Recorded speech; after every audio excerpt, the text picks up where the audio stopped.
Hello, everyone. Praise love. This is a conversation that Whitney's daughter, the lovely Christina there on the picture there, that she had a conversation she had that she wants me to share, and I'm going to read it off. I wrote it down. Now you'll hear noise in the background. I have noisy neighbors, and me turning pages because I wrote it down. I'm love herself, and so here's what Christina had to say. She said, "This is Christina this time, and I'm happy to meet the medium here who's patient with us. She's had many clients, I see," said Christina. "Anyway, I'd like to say that it had been a while since I was able to communicate with someone on Earth," she says. "And thanks now to Darlene, love here, I should be able to do so." She says, "It was a quiet night when I'd go to bed without a worry. Just the loss of my mother was my worry," she said. "But there was nothing I could do about it, but just kept praying that I'd see her soon. So the rest of the world, I could care less about dealing with it."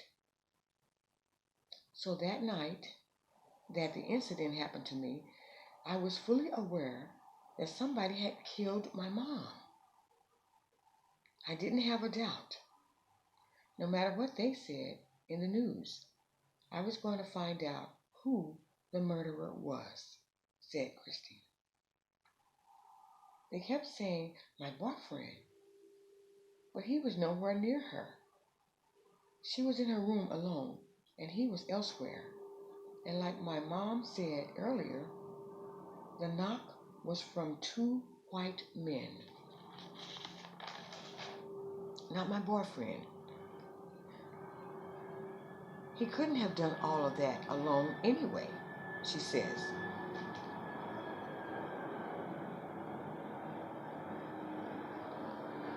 "Besides, he loved my mom.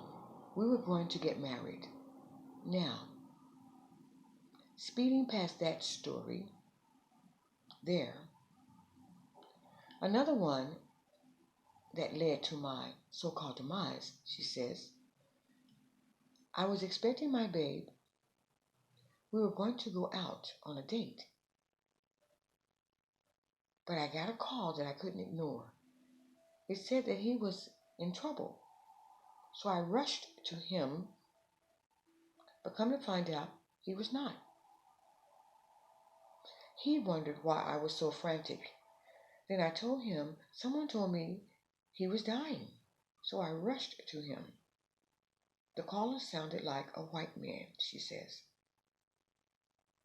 "Like he was at the jail, though, and had been beat up. At least that was the story they told me. But when I found that you were not ill and not beat up, I felt afraid, wondering what trick is this, since they thought he'd kill my mom," Christina said.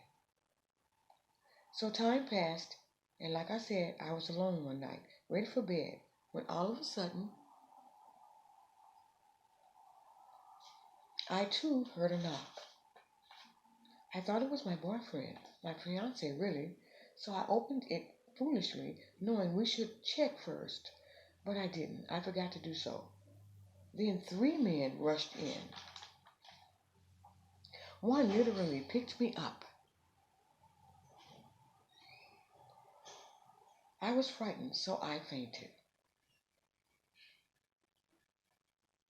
As they resuscitated me with what they call ether, I come to, and I was poked with some sort of sharp instrument, and I was out again. Next thing I knew, I was on a ship for days. I didn't see Earth no more. I had been rescued and taken elsewhere, then shown the scene again, and there I was in the tub, Yet corners were coming to lift me out. It wasn't it wasn't fascinating, so I cried and I cried.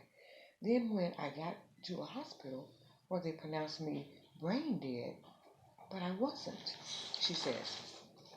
The men who did this, it was Mike and Bernie, the same ones that did that to my mom.